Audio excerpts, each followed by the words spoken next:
by the San Francisco Dons head coach Rob DiToma in his fourth season, and junior first baseman Trevor Harmon, senior right-handed pitcher Gabriel Barrett. Coach DiToma, if you want to start us off with an opening statement about your team in the fall leading up to 2026. Sure. Thanks for having us. Always love doing this. Appreciate you guys giving the attention to Bay Area baseball. Yeah, we're pretty excited. The fall was, we tried to make this fall pretty hard on the guys in the sense of competition. We were lucky enough last year to qualify for the WCC tournament for the first time since I've been here. And we got to see kind of what it took. And that was kind of the theme and the motto. Obviously, being knocked out of the tournament by the eventual champion in St. Mary's taught us a lot about being there. And that was a big accomplishment for us last year. But with enough guys returning with that taste in their mouth of seeing it and knowing what it feels like to be there, it's become more of a reality in our minds that we know what it takes and know what we got to do to get back there and do some things once we're there. So we made everything as hard as we could. We made it all about competition in the fall. And these guys embraced it in the way I hope that they would embrace it. And we have a nice influx of new players, both transfer older guys and a pretty talented freshman group to go with it, and some key returners back for us. So pretty excited about that. We think it's the right mix. We got some new guys on the mound, which we kind of needed to do to go with some of our veterans that have been here a while. So we think it's a pretty good mix of what we need and what we take, but we know it's what it will take, but we know it's more a mental game than anything else right now. We think we have the requisite talent to hang with people. Now we got to get over the hump and believe it's there for us. Thank you, Coach. We'll open it up for questions. The first one from Mark Garland. Go ahead, Mark. Morning, Coach. Looking at something here the last 3 years for you guys, 4-17 on the road, 7-16 on the road, and then 8-14. Is that something you guys look at maybe attacking? I mean, that seems to be just the hump that you guys maybe need to get over that 500 and being in that competitive team to be in the WCC every single year. Absolutely. I mean, I wouldn't say it's something we address like we got to be better on the road. We just talk about winning the next day and being better than we were the day before. But it kind of coincides with our record overall. I mean, my first year here, we won 18 games, second year, 21, third year, 26. So it's just been a steady increase of getting better at all aspects of that. And we do have a luxury here of playing a lot of home games early, which keeps our entire, I know some people differ on this, but I love having our entire roster top to bottom available early in the year, and you don't have to have travel rosters. Keeps the culture good. We're still trying to figure out who's playing what role, and it's nice to have everybody there. But yeah, it's something we got to be better at. You know, we got 15 conference home games this year, 12 on the road, which is our advantage. We have a pretty good advantage at home, but yeah, it goes along with the toughness we're talking about. And if we can handle things and be tougher, that usually equates to road wins. Our next question will come from Eric Sorensen. Go ahead, Eric.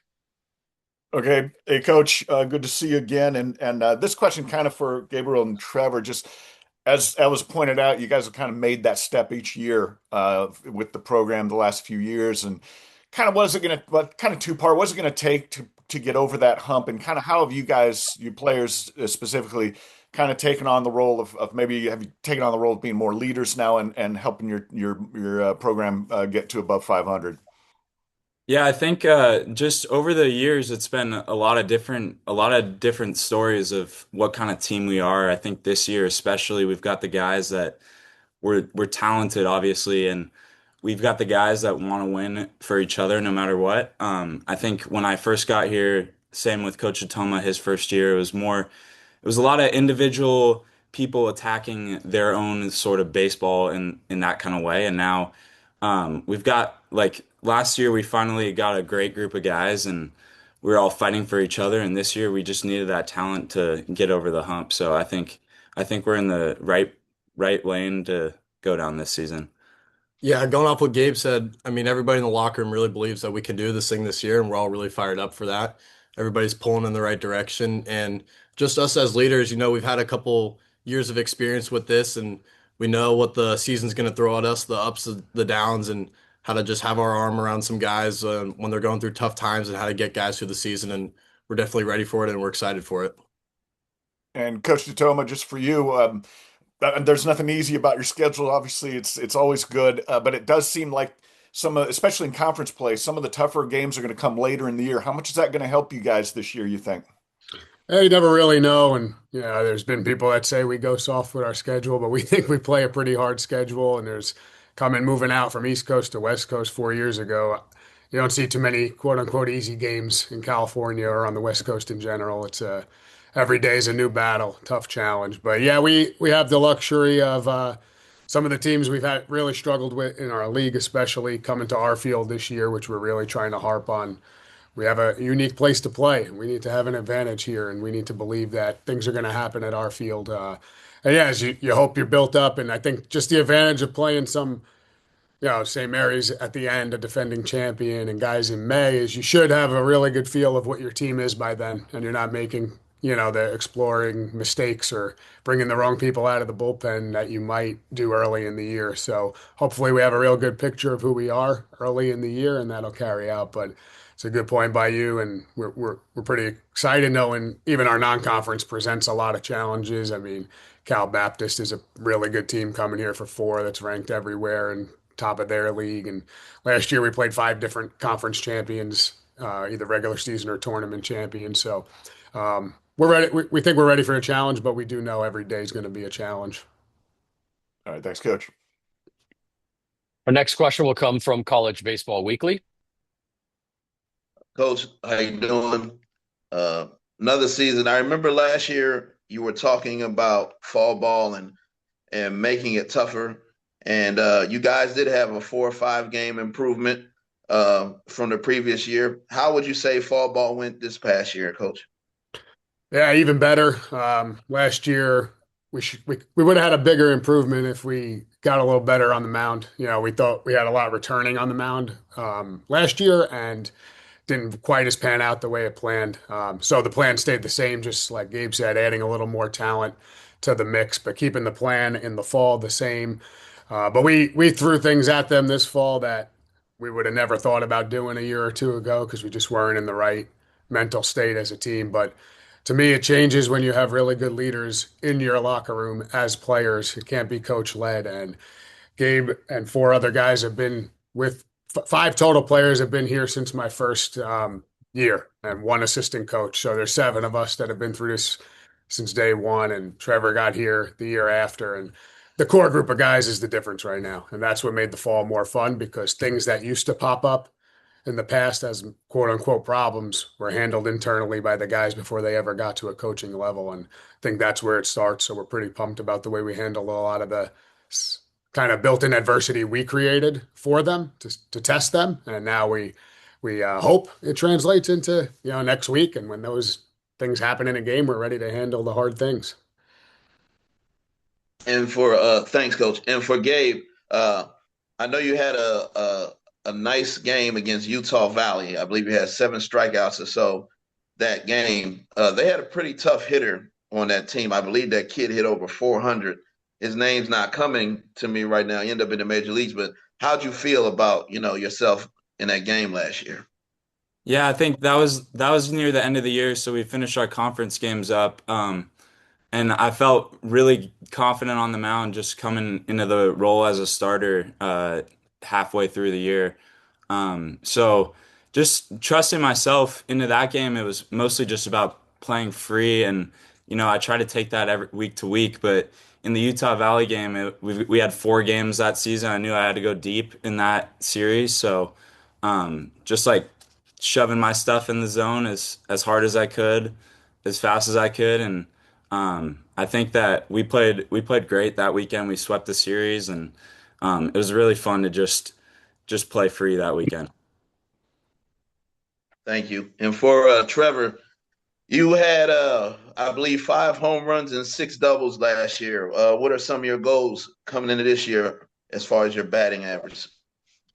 Yeah, obviously goals are to hit for some more power. And, last year was a great year for me. It was first time playing in college, and being a regular is a great experience. And I learned a lot about what the course of the season is going to throw at you. And I'm just excited to take what I've learned and take what I've put in the work in this fall and the off season and throw it into the season. All right, Coach, gentlemen, best of luck. Thank you. Our next question will come from Steve Kroner. Morning, Rob. Hey, Steve. How are you? Hey, doing okay. How are you? Good, good. Good. You referenced about having a better feel for your team as you get later into the season. Unfortunately, we're not later into the season right now, so you're a week plus before the season. What's your feel about maybe one or two things about which you're the most confident and one or two things that have you the most concerned? Yeah, I think I would assume any baseball coach would have that same thing, in the Yeah, major leagues, you spend April sure. figuring it out. But yeah, I mean, I'm really excited the depth on the mound. Besides Gabe, who to me is a top line starter, after that, we don't have anything proven, quote unquote, as a top line starter. And I don't know if we do, but I know we have about 10, 11 guys we all trust as a coaching staff. And that's what I mean. We got to figure out how to mix and match that the best for us, but there might even be more than that as far as guys that we can depend on to at least get 3 to 12, 15 outs. So that's on me to figure out. It's on our pitching coaches to kind of develop what's best for these guys, and we've worked really hard at that. But that's something that's exciting because we thought we had that last year, and it turns out we didn't. And that was a major fight all year to find the right guys to use. So that's one thing's got me really excited. And then I was very impressed by some of our freshman position players in the fall. Actually, one of them led the team in hitting. I know it's fall and it's inter squads and stuff, but that's not something you see all the time, especially in today's world, that a true freshman at 18 years old comes in and hits, your highest batting average, your highest point totals, everything you're tracking in the fall, both for power and speed. So we Dare I think we ask got, who was that? was that? Dare I ask who was that? Oh, Tino Vassell. He's a middle infielder from College Park in the area here, and he's done a good job, and the January hasn't been much different for him. So we're excited about him, but just things like that have me real excited with the return of TJ Rogers and Eddie Escobar, guys who put up major numbers in the conference last year, and guys like Trevor who, at flashes at times last year looked like real forces and almost was like a freshman year for him because he didn't play much the year before. So that's the things we got excited about. And then the other parts, it is, can we find the right mix of guys of that pitching staff? That's always going to be concerning to me. How do they handle, with so many new guys, how do they handle all the firsts, right? The first time on the mound, the first time you get hit hard, the first bit of adversity, the first call that goes against you. We've had that a few times with guys that transfer here from lower levels and they have that self-doubt of, can I perform at the Division I level? And it's just beating it into their head that you can do this. Like, that's why you're here. We believe in what you're doing. So that and just the mental kind of fitness, it's something we've been working on a lot. Are we mentally tough enough? Are we fit enough mentally? We know we are physically capable, but does that translate when something goes poorly? Do you still believe in all the things you're doing? Can you handle it mentally? We studied really hard watching that conference tournament last year and San Diego and St. Mary's playing for the title, and it's 2 games that went 20 innings and 8 hours of baseball, where I'm sure both programs felt like they won and lost the championship 10 different times. And that's something we've harped on. You want to win this thing, you can't just be talking about it. You have to be willing to be down a few runs and fight or have something go against you. And that's what I'm most concerned with. And we've done everything we can to practice for those moments. And we hope the early part of our season presents a lot of these opportunities that we'll have to fight through and figure out who we use in those spots. Thank you, sir. Good luck. Thank you. Our next question will come from Shotgun Spratling. Hey, Rob, you'll be happy to know that there's a foot of ice here in New Jersey, so that we've had for over a week. So you'll be happy to know that you're in California instead. But what's the next step in Eddie's progression and his maturity? I've heard, all my buddies back east haven't practiced outside, and I do not feel bad for 38 years of that. But Eddie, yeah, it's funny. The biggest challenge for him is the mental side of the game, and he is one of the smartest, highest IQ hitters I've ever coached.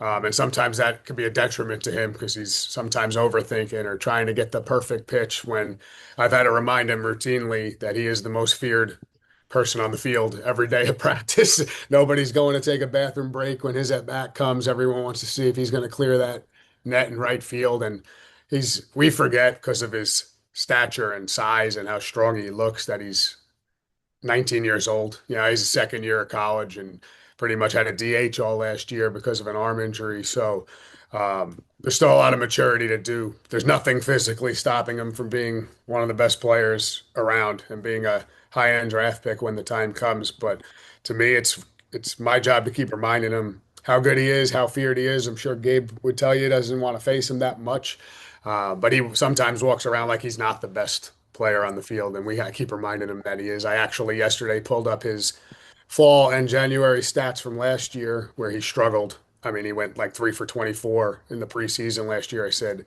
that worked out pretty well. So I don't know what you're stressing about here. And I just keep harping it. But that will be that and, just physical, being able to play a full year of defense. And he's been open to playing a little corner first base and corner outfield spots. So doing that every day, I actually think will help him mentally. And DH was not best suited for his mentality last year if he felt like he let the world down, if he struck out in the second inning and he had to sit around waiting until the fourth or fifth to get his opportunity again. So we're pretty pumped about that.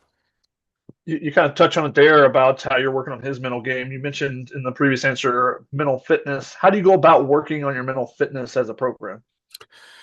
We've basically been trying to put them in as many situations as possible. We've added kind of walk-off situations, high leverage, high pressure innings to our inner squads instead of just going on pitch counts and rolling the inning. We have kind of made it a real fight out there, and that only works if the team 20 position players and 20 pitchers are deep enough to compete, because you don't want to run into that. In the past, we've had parts of an inner squad lineup that were pretty easy to navigate and people coming out of the bullpen that were you're pretty confident you could score on. This has been a real fight. So on the field, we've made it really hard. We didn't every pitcher starting with men on base. If you're coming out of the bullpen, you're not getting any clean innings, just very high leverage, high pressure situations, having very game like. I mean, the pitch clock's been running. We call the violations, adding pressure as much as we can.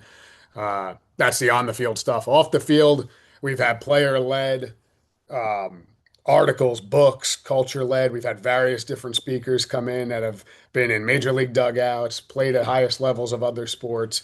Just anything I could find that kind of reiterates the points that we've learned, I think, as a team, that all championship teams are talking about the same stuff, just in different ways. So I figure the more stories, the more things we can send to them.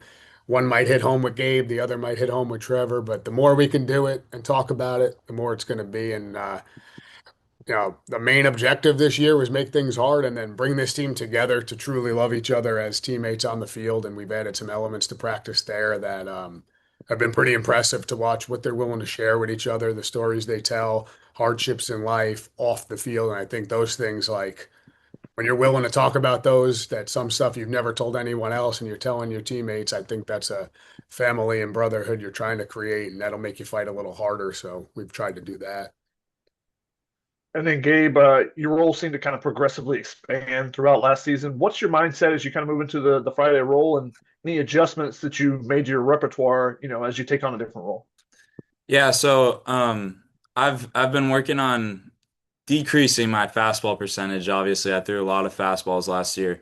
And my mindset with that all of the past few years is this is what I got, and I gotta throw it to my best ability. And I know that it's the best thing that I have. And now I actually have a few more pitches that can actually get me out of sticky situations. So I've added a cutter. My sweeper's gotten better, and I've thrown my changeup a lot more often. So just navigating through that, navigating through a bigger repertoire has been like the fall for me, and it's been pretty fun to actually be able to throw 4 pitches. So, but going into this season, I'm ready to go completely. I got so much faith in myself and so much faith in the boys behind me. So, just knowing that what I can do will add to this team's value is super confident building in myself. So I'm ready to go as soon as possible.